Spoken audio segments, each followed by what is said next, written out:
बिहार में एक तरफ जहां 32,000 से भी ज्यादा पदों पर बहाली की बात की जा रही है शिक्षकों के लिए, तो वहीं दूसरी तरफ अप्रशासनिक पेच फंसता हुआ नजर आ रहा है। नमस्कार, न्यूज़ देख रहे हैं आप और मैं हूं सानिया आपके साथ। एक तरफ जहां 32,000 पदों पर बहाली की बात की जा रही है और कई तरह की चर्चाएं सोशल मीडिया पर आप सुन रहे होंगे TRE-4 को लेकर के, तो वहीं दूसरी तरफ प्रशासनिक पेच फंसता हुआ नजर आ रहा है और अफवाहें बहुत ज्यादा फैल रही हैं। अब क्या जानकारी आ रही है इसको लेकर के हम आपको बताते हैं। बिहार के शिक्षित नौजवानों के लिए एक तरफ जहां 32,388 शिक्षकों के पदों पर बहाली की बात की जा रही है, वहीं दूसरी तरफ प्रशासनिक पेच और सोशल मीडिया की अफवाहों ने TRE-4 की प्रक्रिया को उलझा कर रख दिया है।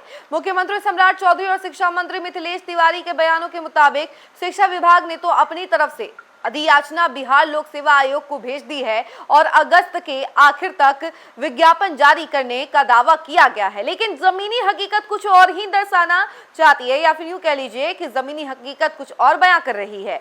अब देखिए कि आयोग ने उन तमाम खबरों को सिरे से खारिज कर दिया है जिसमें कहा जा रहा था कि अधियाचना के मुकम्मल तौर पर वापस लौटा दिया गया है और BPSC के मुताबिक यह महज एक सामान्य प्रशासनिक प्रक्रिया है जिसके तहत अधियाचना में मौजूद कुछ तकनीकी और प्रक्रियात्मक खामियां या यूं कह लीजिए कि टेक्निकल एरर को दूर करने के लिए शिक्षा विभाग को खत लिखा गया है। आयोग का कहना है कि जब तक इन कानूनी और तकनीकी बाधाओं को दूर नहीं किया जाता तब तक पारदर्शी तरीके से बहाली का अमल आगे बढ़ाना मुमकिन नहीं है।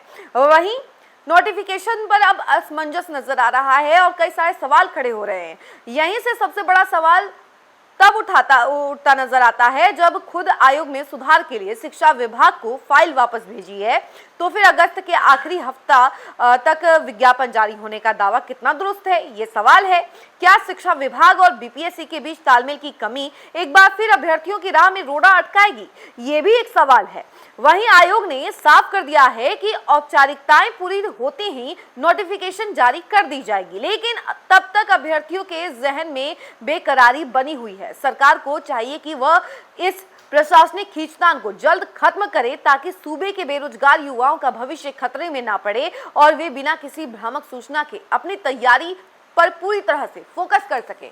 तो देखिए, अभी जो कंफ्यूजन क्रिएट हो चुका है इसको लेकर के, क्योंकि सोशल मीडिया पे तरह तरह की खबरें चल रही हैं। कभी किसी में डेट का ऐलान कर दिया जा रहा है, कभी किसी में कहा जा रहा है कि नहीं नहीं इतने पदों पर नहीं बल्कि इतने पदों पर बहाली होनी है। तो ये तमाम खबरों के बीच में स्टूडेंट्स ना फंसे, इसको लेकर के अब ये बात कही गई है, एक प्रेस विज्ञप्ति है वो जारी की गई है ताकि जो स्टूडेंट्स हैं वो क्लियर रहें और उनको कन्फ्यूजन ना हो। अब देखिए कि क्या सच है क्या नहीं, ये तो बाद में पता चल पाएगा, लेकिन अभी जो हकीकत सामने आ रही है वो ये है कि प्रशासनिक पेज इसमें थोड़ा सा नजर आ रहा है। तो जब कब जाकर के क्लियर होता है ये प्रशासनिक पेज, ये बाद में पता चलेगी, और कब जाकर के डेट अनाउंस होता है कि TRE-4 पर बहाली कब होगी ये भी पता चल जाएगा, लेकिन फिलहाल इसको लेकर के जानकारी नहीं है। फिलहाल इस खबर में इतना ही। ऐसी तमाम अपडेट के लिए जुड़े रहे हमसे और देखते रहे न्यूज़4नेशन। धन्यवाद।